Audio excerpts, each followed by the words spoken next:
Mr. Speaker, I can't watch this bill move through debate without raising the issue of the intangible enemy that we have, the enemy that we have from within, the enemy that creeps up on us and sneaks up on us, and the one that causes us to revert to security and trying to find a safer future whenever we see a bump along in our economy. When we see the stock market take a dip, when we see some unemployment numbers go up, the first thing that happens is those who have been lying in wait for an economic disaster pounce upon that as an argument that the free markets are not the solution, that a managed economy is the solution.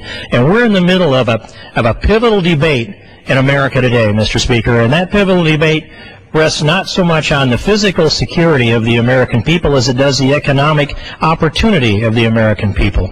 And in the name of economic security, we are watching trillions of dollars being invested in programs that have not shown any pattern of being successful.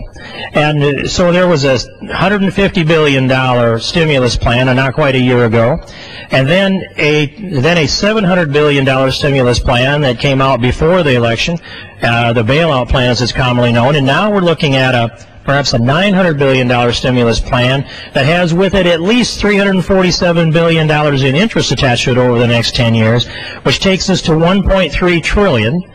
Just add the $7 billion on from the bailout from last fall, and we're at $2 trillion. $2 trillion in debt and burden, which is just one leg of a multi-legged stool, as we know from President Obama, that has to be constructed by that approach.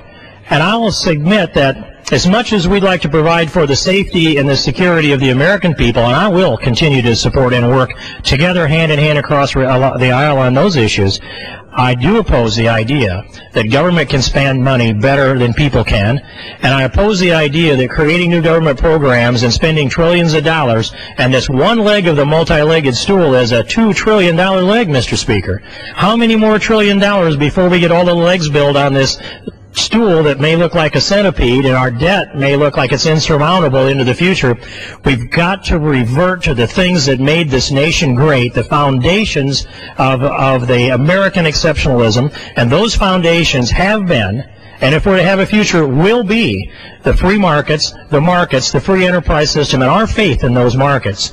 And at some point, we have to look back at history and understand that no matter how deep we can dig into the old New Deal of the 30s, that the best that can be said for it was it may have slowed and diminished the depths to which we sunk during the Great Depression, but the trade-off was that it delayed the recovery. And now we're looking at a new New Deal that's coming that is multi-trillions of dollars that may or may not diminish the depths, but it will certainly delay the recovery. And so that's my greatest fear for America, Mr. Speaker, and I appreciate your attention. I yield back the balance of my time.